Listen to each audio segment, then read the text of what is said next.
ተመልሰናል። ሶስተኛ መጽሐፋችን ነው። ትንሽ ተጋበል ምን ችግር የለም አትፍራኝ። ሶስተኛ መጽሐፋችን ነው። ወደ አማረ ተግባሩ በየነ ዶክተር ጋር ከመሄዳችን በፊት ማስታወቂያችን ደግመዋለን። ሜይ 23 እና ሜይ 30 እዚህ ቶሮንቶ ሁለት መጽሐፍት ይመረቃሉ።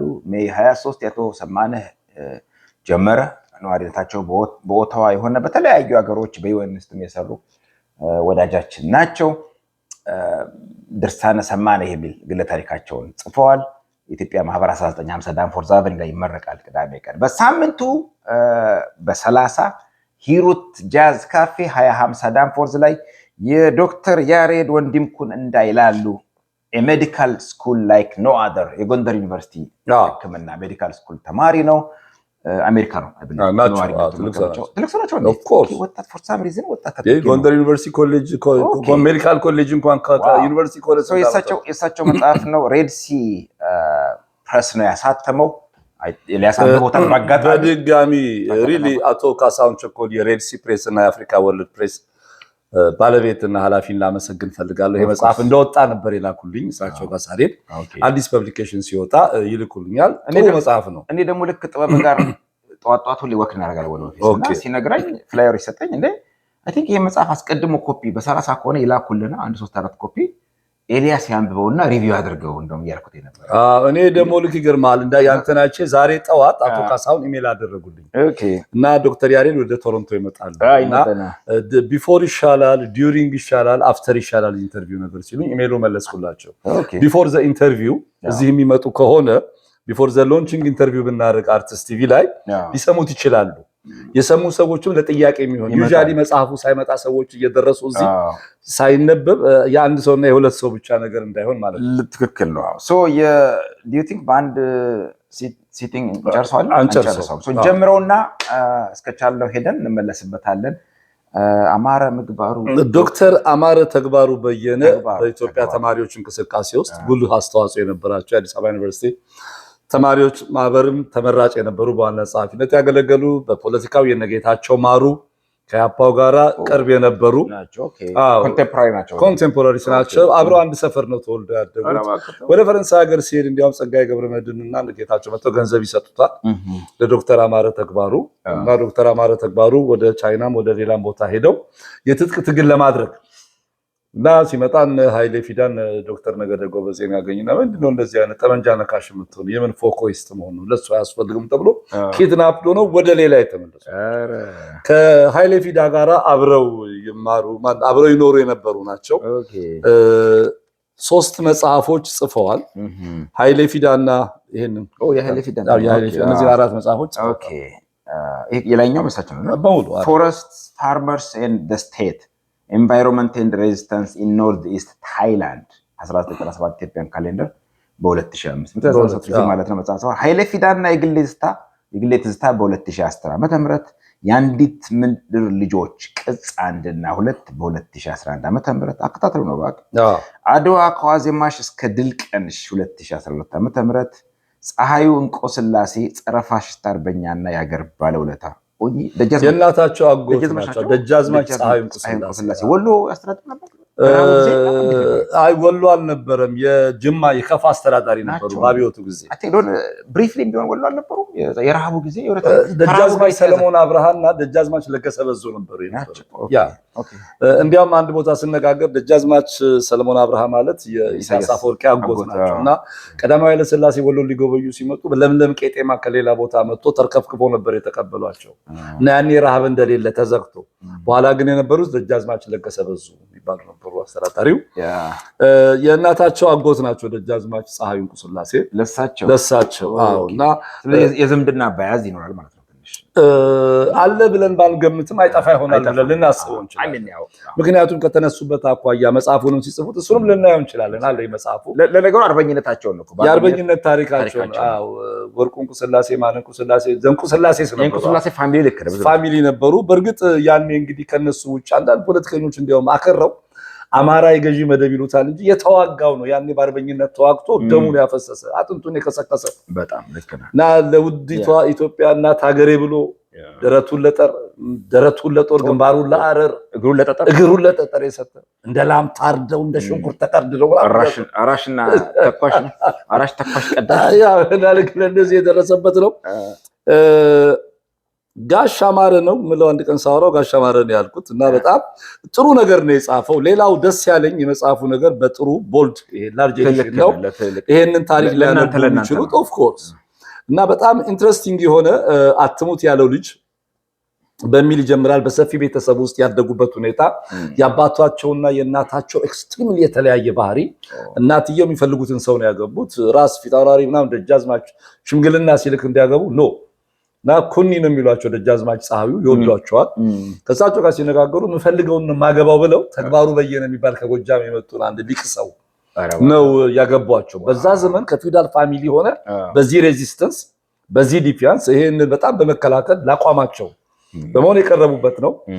ሌላ አንድ ኢንትረስቲንግ ነገር አባትየው በጣም ለስላሳ እናትየው ኃይለኛ ናቸው። ሲቀጡም ወዲህ ሲሉም ላመኑበት ነገር ወዲህ የሚሉት ነገር የለም።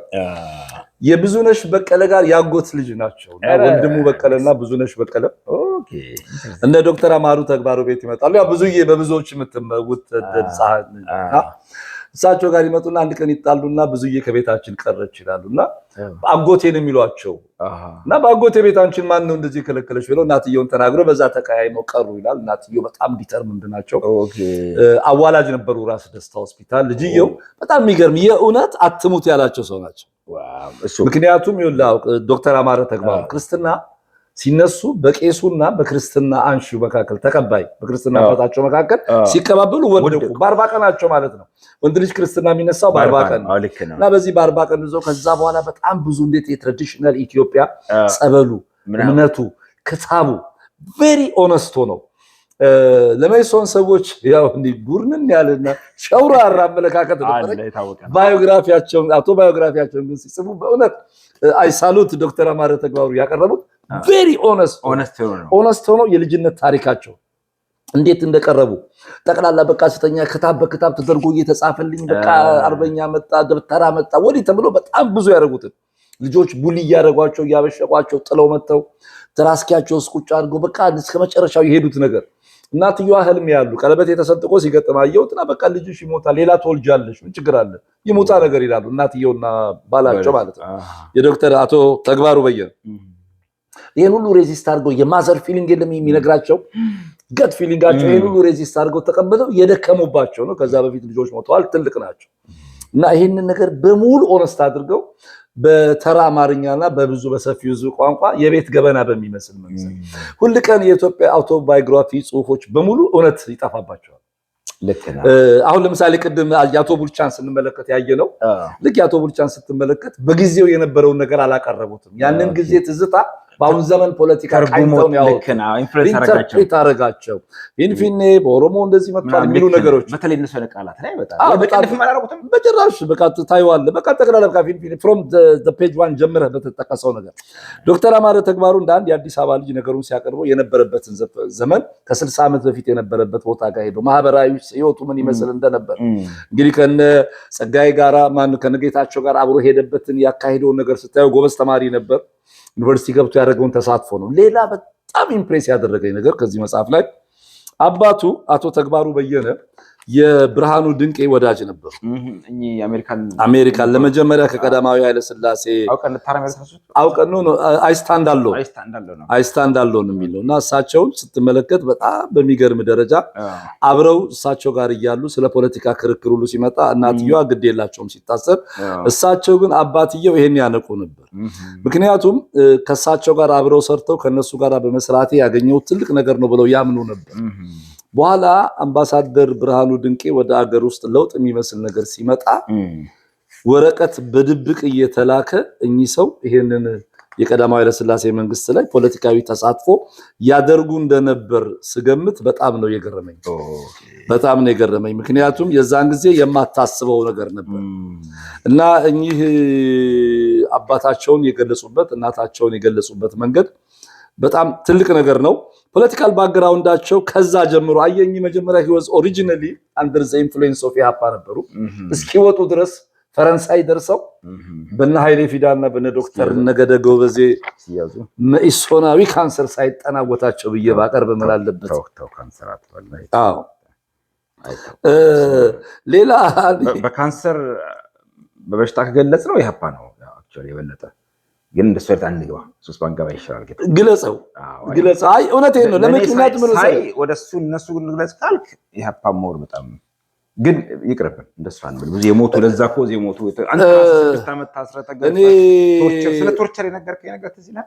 አዎ እሁድና ሰንበት ቶርቸር የለም ያልከኝ እና ብልት ምንድነው ወንድ ልጅ እግር ራሱ ሆነ አዎ አይ አንድ አቶ ገበየው የሚባለው ሰውዬ ወሎስ አሪፍ ነገር አስታውስ። አቶ ገበየው it is so interesting ናቸው እና በእነዚህ አሁን ገራፊ ያለ መሳሪያ ሻሽሽቶ ታገኝ የለም እኮ ድሮ ገራፊ በኛ ልጅ አሁን ለምሳሌ በሰቅለት ይገረፋል ሰው በሰንበት አይገረፍ ወዳዴ አሁን እዛ ቅዱስ ጊዮርጊስ ካስቦት እንደዛ ነው በንጉሱ ሰዓት ነው ቅዱስ ጊዮርጊስ ሚያዝያ 23 54 ጥሙ ነው ጥቅምት 23 ሲከበር ባለው ነገር አይገረፍም ሰንበት ማጨራሽ አይገረፍም እና ለክ ፓተርናል ነው እንትኑ አገራረፉ ይመጡና ሰው በሳቸው ምንድን ቀኝ እግሩ ነው ብዙ የሚገረፈው ግራ እግሩ ብዙ ከተገረፈ ይመከናል አይወልድም ምንስ ወንጀለኛስ ቢሆን ምንስ ቢሆን ዘራ ተካም እንደ ብለው ነው የሚያስቡት የዘር መተካት ቫልዩ ከቶርቸረርነታቸው በላይ እንዴት ቫልዩ ዳርበ እነዚህ ዝም ብለው የሰንበት ጽንስ በሙሉ የስቅለት በሰንበት በፍልሰታ ያመጡ ይገርፋሉ ይላል።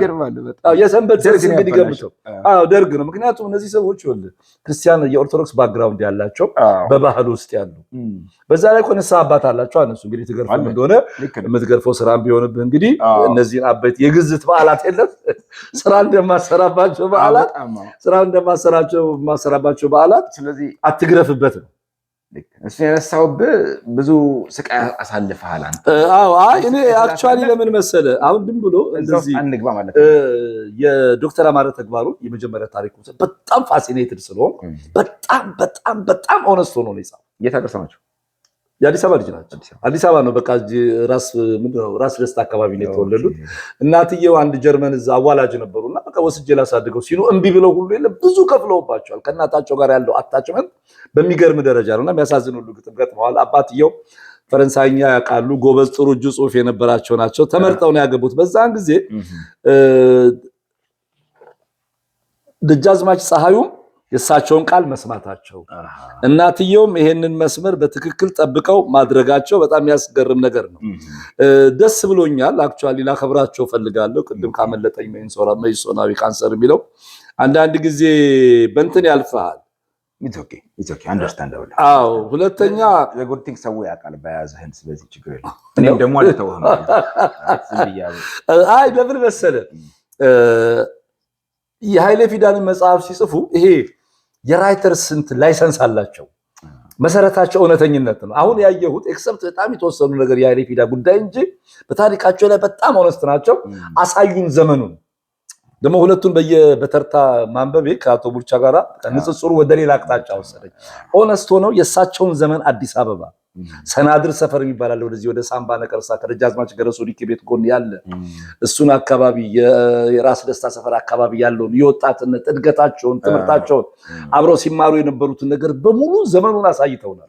እርስ በርስ እንዴት ኢትዮጵያውያን ሪጋርድለስ ኦፍ በቃ ኤትኒሲቲ ዘር ምናምን ሳትል አሁን ድሮ ሄደው ከሳቸው ጋር አብረው ያደረሱክ አሁን ድረስ የልጅ ነገር ሱቆቹ አሉ። ፓስቲ የሚበሉበት ሰፈር እሳቸውን ይወዷቸው የነበሩ ሰፈር ያን ኢትዮጵያውያን እንዴት የህብረተሰብ ልጅ ሆነው እንዳደጉ ዶክተር አማረ ተግባሩ በዛ ሰፈር የምታየው ትልቅ ነገር ነው። እናትየው ከሌሎች ጋር አሁን እሳቸውን የሚወዷቸው ልጆች አሉ። ልጃቸው ሲጣላ ሁሉ ምን አገባ ብለው የለም ፌር ሆነው ደግሞ አንተ ልታኮርፍ ነው እንደ እያሉ ላም ወተት እያሰጧቸው በጣም በሚገርም ደረጃ ነው። እነዚህ ሰዎች ለህብረተሰቡ ኮንሰርን ቢኖራቸው አትፈርድባቸው። ኢህአፓም ሆኑ መኢሶን ኢህአፓም ሆነ መኢሶን እነዚህ ሰዎች ምንም ቢሆኑ የ1960ው ትውልድ መታየት ያለበት ኮንቴክስቱ ከራሳቸው ይልቅ ለህብረተሰብ የሚታገሉ መሆናቸው አንደኛው ይሄ ነው። ሁለተኛ አዲስ አበባ ዩኒቨርሲቲ ውስጥ በነበረ ህይወት ውስጥ ሲያልፉ ያሳለፉትን ህይወት እናትየው መሬት ላራሹን እኮ ሲታገሉ ፋሚሊያቸውን ያሳጡት እንግዲህ አጎት የእናትየው በሌላ በኩል የልጅ የሚሆኑበት የየም ከፋ ውስጥ ያለ የሮያል ፋሚሊ ትራዲሽናል ንጉስ የልጅ ፊውዳል ናቸው። መሬት ያላቸው የሚያከራዩ በጥሩ ሁኔታ የሚኖሩ ሰዎች ናቸው። እነዚህ ሰዎች ጋር እኮ ሲታገሉ ሰልፍለስ ነበሩ። አሁን ቁጭ ብሎ መሬት ላራሹ አለ አስወረሰ ምናምን ገደለ ተገዳደለ የሚባለው በተለይ አሁን ትውልድ እናንተ ትውልድ ይሄንን ትውልድ የሚጠላበት ነገር ሚዛን የለው። ማንም ጤናማ የሆነ ሰው መቼስ የኢትዮጵያን መሬት ላራሹን አዋጅ ሲቃወም ይገርመኛል። 85% ገበሬ ደሃ ባለበትና ዶክተር አማረ የአዲስ አበባ ዩኒቨርሲቲ ህይወታቸው ኢትስ ኢንትረስቲንግ ወደ መይሶን የመራኝ ጎዳና ይላሉ። እስር ቤት ሆነው ነው የሚወዷቸው አባታቸው የሞቱባቸው። ያሳዝናል። አባትየው በ56 ዓመታቸው ነው የሞቱት እና እስር ቤት ያሳለፉት ሁኔታ ያሳያል። በኋላ እኮ ካለፈ በኋላ መይሶንም ሆነ ኢህአፓም ሆነ ማንም ደርግም እንኳን ሲታሰር የእስር ቤት ህይወት እንደምታውቀው አትጨካከንበትም። መጀመሪያ የመጣበት ካምፕ አይደለም፣ ትንሽ ስትቆይ ነው። ሰው እኮ ከነቀልቤሳ ጋር ሁሉ ታስሯል፣ ከነከፈለኛ አለሙ ጋር እኮ ሁሉ ታስሯል። እና ግን ትልቁ ነገር ምንድነው እዛም ውስጥ ሆነ የምትተሳሰብበት መንገድ ነው። ይሄንን እስኪ አንዷን ሳይድ አንተ አንብባት። ዶክተር ዮናስ አሽኔ ደምስ የሚባል ሰው ነው የጻፉት ብለርቡን። ጋሻ አማረ በዚህ ከአዲስ አበባነት እስከ ሉላዊነት ግሎባላይዜሽን ነው ብሎ በሰየመው መጽሐፉ ግለ ታሪኩን ከልጅነት ትዝታዎች ጀምሮ የህይወት ጉዞውን ትረካዎችን አቀርቦልናል። ይህ ግለ ታሪክ የያ ትውልድ አባላት እያቀረቡልን ካሉ የጋራ የተማሪነትና የትግል ታሪክን ከግል የልጅነት ትዝታዎችና ከድህረ አብዮት ሰፊ የሙሉ ሰው የህይወት ጉዞ ጋር ይተረክልናል። ግለ ታሪኮች የማህበራዊና የወል ታሪኮች መስታወቶች እንደሆኑ ከአዲስ አበባነት እስከ ሉዓላዊነትን ስናነብ እንመለከታለን። በዚህ ግለ ታሪክ የጋሻ አማረ የህይወት መንገድ ኢትዮጵያን ብቻ ሳይሆን ዓለምን የትዕይንቱ መድረክ በማድረግ ነገር ግን ታሪኩን ኢትዮጵያዊ መንፈስ በተላበሰ ብሎ ይተርክልናል። የልጅነት ዓለሙና የወጣትነት ስንቆቹ ሰፊው ዓለም መቅዘፊያ፣ በዚህ ግለ ታሪኩ ደግሞ የብዕሩ መግሪያ ዛሬ ሆኖ የዓለምን ታሪክ ከኢትዮጵያ ግለ ታሪክ የህይወት ልምድ ጋር አስተጋብሮ ያስነብበናል። ዛሬ የሚለውን ሰዓሊ ገብረ ክርስቶስ ደስታ ያስተዋወቃትን ቃል የመረጥኩት ያለ ምክንያት አይደለም። ሰው ራሱን ብቻ መመልከት ትቶ ዓለም ከብዙ ርቀት ከብዙ በኩል ሲታይ ምን አይነት ስሜት እንደሚሰጥ ዓለማዊ ዘላለማዊ የሆነውን ነገር በመተርጎም በአይን የሚታይ የቀለም የመስመርና የቅልጽ ሙዚቃ ለመፍጠር ይጥራል በሚል የተጠቀሙበት ስለሆነ ነው። በዚህም ጋሻ አማረ እስካሁን ካስነበበን አንድ ሌላ የዛ ትውልድ ድንቅ ስጦታ እንዳቀረበልን ይሰማኛል። ዮናስ አሽኔ ደምሴ ስነ መንግስትና ዓለም አቀፍ ግንኙነት ተባባሪ ፕሮፌሰር አዲስ አበባ ዩኒቨርሲቲ። ይሄ መጽሐፍ እኔ ከኢትዮጵያ ነው የመጣልኝ። ኢትዮጵያ 1250 ብር ነው የሚሸጠው። ህትመት ውድ ነው። ወደ 500 ገጽ ነው። በአማዞን ላይ ሆነ እንግዲህ ጋሻ አማረ በተለያየ ቦታ ሊያሰራጨው ቢችል በጣም ጥሩ ነው። የጋሻ አማረ ዘመናዊያን የነበራችሁ አብራችሁ ኮንቴምፖራሪስ የነበራችሁ ሰዎች ሪቪው ብትጽፉበት ጥሩ ነው። ይሄ የዘመን የተጋራችሁትን ነው እንጂ ይሄን መጽሐፍ የግድ ሪቪው ለማድረግ መይሶ ነው ኢህአፓ ወይ ማሌሪዶ ወይ ደርግ መሆን አያስፈልግም። በዛ እድሜ ያሉ ሰዎች በቀጥታ ይታየ ነበር። የኢትዮጵያን አብዮት መሰረት የዛን ዘመኑን ኢትዮጵያ የነበረበትን የህብረተሰቡን መነጽር ሶሲዮሎጂካል አንግሉን ያሳዩበት መስመር ኢህአፓና መይሶን የተለያዩበት ሁኔታ ምናምን ይገልጻል። ቀጥሎ እናየዋለን። እንዲያውም እኔ በጣም አሁን ኢምፕሬስ ያደረገኝ ልክ ሳብከኝና ወሰደኝ። እንዲያውም በኋላ የመይሶን ካንሰር የሚለውን ብታጠፋ ሁሉ ነገር አሪፍ ነው። ምክንያቱም ምን መሰለህ አሁን መጀመሪያ ያቀረቡበት መስመር ኦነስት ናቸው። ዘመን አሳይተዋል። የአዲስ አበባን ካርታ ጂፒኤስ ነው ያሳዩን። ከራስ ደስታ እስከ ሰናድር ሰፈር እዚህ መሳለሚያ ድረስ ሄደው የነበረውን ሁኔታ ማህበራዊ ተሳትፎ የነበረውን የመደብ ሁኔታውን ላምም አርባ በበረባሶም ሂድ በጫማም ሂድ በምንም ሂድ ባለህበት ቦታ ላይ ይመጣና የምታይ የነበሩትን ነገሮች ሁሉ ስትመለከት የቀረበበት መስመር ትልቅ ነው። የዛን ዘመን የአዲስ አበባ ዩኒቨርሲቲ ተማሪዎችና የዛን ዘመን የአዲስ አበባ ከተማ ነው። እኔ እንጃ አሁን ለምሳሌ የአዲስ አበባ መስተዳደር የምትለው ይሄ ባህል ሚኒስቴር የምትለው አንዳንድ ተቋማት አንዳንድ ግለ ታሪኮች የአገርንና የከተማን ታሪክ ለማሳየት ስፖንሰር ያደርጋሉ። ኦፍ ኮርስ ጥሩ መዘክር ናቸው። አሁን ይሄ ለምሳሌ የዛን ዘመን የጋሻ አማረ የአዲስ አበባ የሚያሳይ ኢንሳይክሎፒዲያ ነው። ማህበራዊ ህይወቱን፣ ኢኮኖሚ ተሳትፎውን፣ የህብረተሰቡን አኗኗር፣ የፖለቲካ አቋሙን ከ1966 በፊት የነበረው ከ66 በኋላ የነበረው ያኔ የነበረው መታሰር በተማሪዎች እንቅስቃሴ ላይ የነበረውን ነገር ስትመለከት ከህብረተሰቡ ጋር ያለውን ነገር ቁልጭ አድርጎ ነው የሚያሳይልህ። አሁን የእናንተ ትውልድ ወይ ከእናንተ ያነሰው የደረሰው በትርጉም ስህተት የመጣለትን ነው። የፕሮፓጋንዳ ውጤት ነው። ወያኔ ያመጣው ኢህአፓ ያመጣው መኢሶን ያመጣው ደርግ ያመጣው ነገር ሆነ። ከዛ ደግሞ አቅም የላቸውም። አሁን አዲስ አበባ እንዲያስተዳድሩ የተሾሙት ሰዎች ትንሽ ይሄ ነገር ኮምፕሌክስ የሚሆንባቸው ይመስለኛል። በጣም የሚያዩበትን መስመር መለወጥ ነው። ለምሳሌ አዲስ አበባ ከተማ ባህል ቢሮ ይሄ ከተማ እድገት አለው። በስዕል፣ በሙዚቃ፣ በስነ ጽሁፍ፣ በስነ ግጥም በብዙ ነገር ሊገለጽ ይችላል። የአዲስ አበባ ከተማን በስነ ጽሁፍ ከግል ታሪኩ ጋር ጋሻ አማረ አስቀምጦ የሄደበት መንገድ እንደ ዶክመንት ሊያዩት የሚችሉት ነው። የአንድ አዲስ አበባ ከተማ ውስጥ ተወልዶ ያደገ በከተማው እድገት ውስጥ ከትምህርት ስርዓቱ ጋራ ከፖለቲካው ንቅናቄ ጋራ ከንቃተ ህሊና መጀመር ከህብረተሰቡ እንቅስቃሴ ጋር አብረህ የምታየው ነው። እንዲያውም አንድ ሌላ አብዮታውያን ይህን አውቶባዮግራፊ ሲጽፉ አብዮታዊ ያልሆነው ቢሆኑ ይሄንን አካሄድ ቢመርጡት ጥሩ ነው እላለሁ። አንዳንድ ሰዎች ለምሳሌ ታሪካቸውን ይደብቁታል። ከማን እንደተወለደ ምን እንደሆነ እንዴት እንዳደገ የለም ምን ያደርጋል ስለራሴ ማውራት ይላል። ኦፍ ኮርስ ስለራሱ ነው ማውራት ያለበት እንጂ ስለራሱ ነው መወራት ያለበት። ነቅሶ የተወሰነ ነገር ነው። ሴሌክቲቭሊ ያወጡትና አርት ያደርጉታል። ሚውት አድርገህ አንዱን ሴሌክት አድርገህ መውሰድ ነው። ይሄ ትክክል አይደለም። እኔ አሁን ጋሽ አማረ ይሄን ያቀረበበት ነገር የዛን ጊዜ ነው በጣም ነው ደስ ያለኝ። ምክንያቱም ነው መሰለህ ባያዜት ኤክሲድ ያደረገ ስራ ስለሆነ እና በእውነት እናመሰግናለን ጋሽ አማረ። እንቀጥልበታለን። በክፍል 2 በደንብ እንመጣለን። ትልቁ ነገር አሁን ይሄ የደስታ ስካር ያለው ገለጻ ነገር ነው ያለኝ ስለመጽሐፉ። እስቲ ምን ሊሆን ብዬ ልክ ስመጣ ኦነስቲው መጀመሪያ ላይ ቢዛር ማርጎኛል። ማንም ትናንት ክታብ አድርጌ ምናምን እኔ ለሞት ብዬ ወደዚህ ጋር ሆኜ ተንበርክኬ ወጥቼ ልጆች ቡሊ አድርገውኝ እያለ የሚገልጽ የለም። ያ ልጅነት ነው። በክርስትና የለት ወድቄ ምናምን ያ ነው ዶክተር አማረ ተግባሩ ማለት አሁን ትልቅ ቦታ ላይ ደርሶ 2 ልጆች ወልዶ ልጆች አካዳሚክ ባክግራውንዳቸው ምንድነው? በአግሪካልቸር ነው ያጠኑት። በግብርና ነው ያጠኑት። አፍሪካ ውስጥ ላቲና ማን ነው ኤሲያ ውስጥ ብዙ ቦታ ሰርተዋል። እሱ በቃ በደንብ ከዛ ህይወት ተርፈው ተሳስቼ እንዳይሆን እኚህ ሰው ናቸው ላሰው ናቸው ከመረራ ጉዲና ጋር ትንሽ ተላላቸው ተነጋግረው ኤግዛክትሊ በጽሁፍ ኤግዛክትሊ የሆነ ትንሽ እንካ ሰላምታ እሺ ጎበዝ ልጅ አለች ወቲንካታ ለኔ ክሮስ አድርግልኝ። መኢሶኖች ሰዎች ሲወጡ እነ ዶክተር ተፈራ ወልደ ጻድቅና አንድ ሚስቱና የአንድ ዓመት መጫት ሆና የዶክተር መራራ ጉዲና ወንድም ሞቷል፣ ተገድሏል። እነሱን ያስገደለው ሲራክ ተግባሩ የሚባል የአማረ ተግባሩ ወንድም ነው ብሎ ጽፏል መራራ። ይሄንን ጽፏል። በሌላ ሳይድም ጋሻ በራ የማነ አብም ይሄን ጽፏል። ምክንያቱም በቃ እዛ የነበሩ ሰዎች መስክረዋል። ሲራክ አሁን ሎስ አንጀለስ ኦሮና ሰሙዌር አለ። ይሄንን አስመልክቶ ተመላልሰዋል። ጥሩ ነው ያስታውሰው። ትዝ አክቹዋሊ የሁለት መኢሶኖች ወግ ወይንም ግርግር ወይ ግጭት በሚመስል ነገር መራራም መኢሶን ነው። አብሶሉትሊ መራራም መኢሶን። ይሄ ግን ሲሪየስ ነው። የኃይሌ ፊዳ መቃብሮ ይኖሩ ነበር። መኪና ይነዳ ነበር። መጽሔቱን ሳዘጋጁሉ መጀመሪያ ላይ ኃይሌ ማን ነው የሚል ነገር እናቅርብ ብለን ከነገደ ጎበዜ ጋር ተነጋግረን አይ ኃይሌ ስለኔ አይጻፍ ስላቢዮቱ ይጻፍ እንጂ አለ። ያ ሁሉም የሚወዱትም የሚጠሉትም ሀምብልነቱን ያረጋግጣል። አሁን ግን የሱን እውነተኛ ታሪክ እንዳናወራ ኦሮሞዎቹ በጣም ወሰዱትና በቃ ምን የኛ ሰው በመኢሶን አይነት ነገር አድርገው ለወጡት። መኢሶኖቹን ከያፓ ብሽሽግ ጋር ባለ ነገር በሌላ ሳይድ አስቀመጡ። ምንም የማይገናኘው ሁሉ እኮ ነው የኦሮሞ ብሔርተኞች የማይገናኘው የሳቡ የዛን ጊዜ ጀምሮ ነው። አሁን እንዲያውም ይሄን ፕሮግራም ልጅ ያሱ ሁሉ ይላል። ኦፍ ኮርስ የኦሮሞ ብሔርተኛ ነበር ማለት አይ ለምን አብረው የማያነሱልን ጉዳይ እኮ አለ ጀንትልማን። ይኸውልህ ኃይሌ ፊዳ ኦነግ ተቋቁሞ እያለ ነገላሳ ዲሌቦ ምናምን በቃ በሙሉ ወደዛ ሄደው እነ ሊንጮ ለታም እኮ እያሉ ኦነግ እያለ እኮ የመኢሶን መሪ ነው። ይችል ነበር በፖለቲካ በእድሜ ሲኒየሪቲ በማንበብ በእውቀት በነበረበት ደረጃ ቢፈልገው ኦነግ ይሆን ነበር።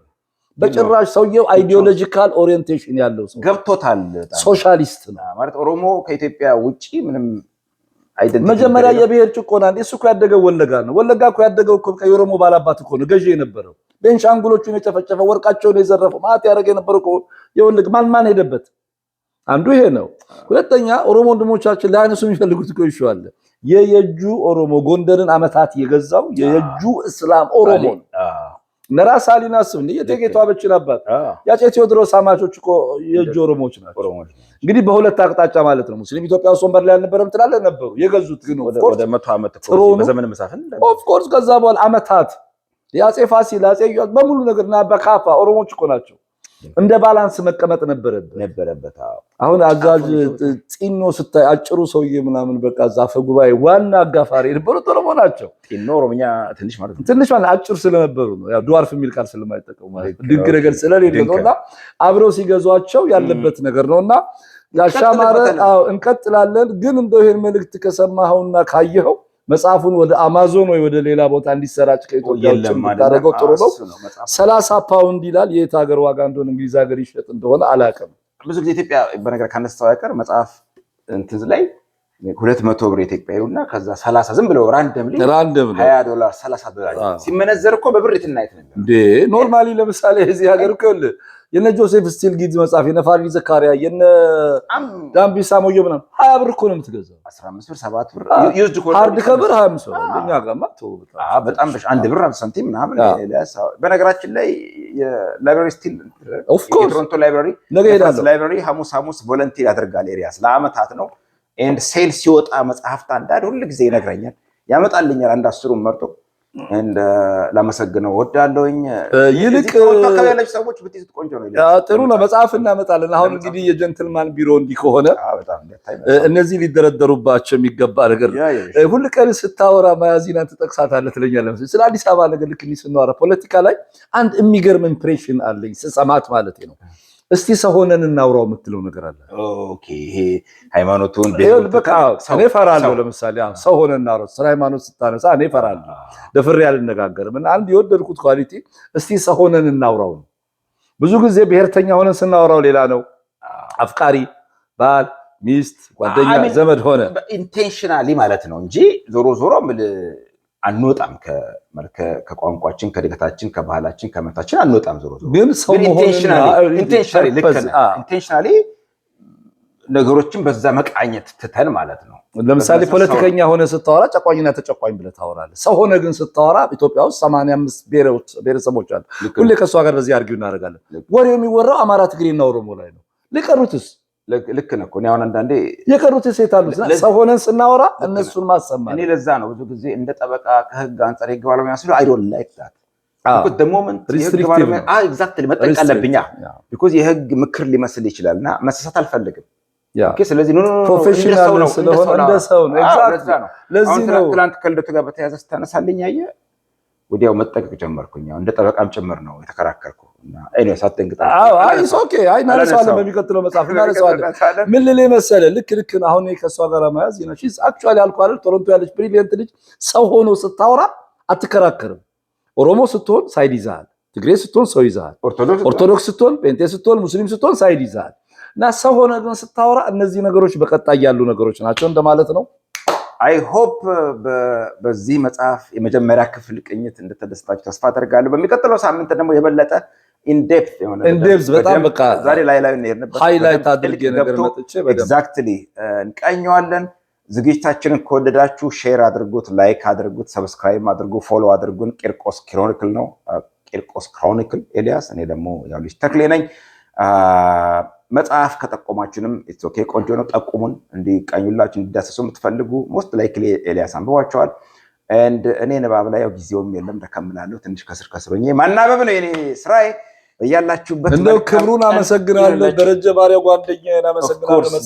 ደሬ በጣም ባሪያ ወንድሜ በጣም እግዚአብሔር ይስጥህ። ቴንክ ዩ በጣም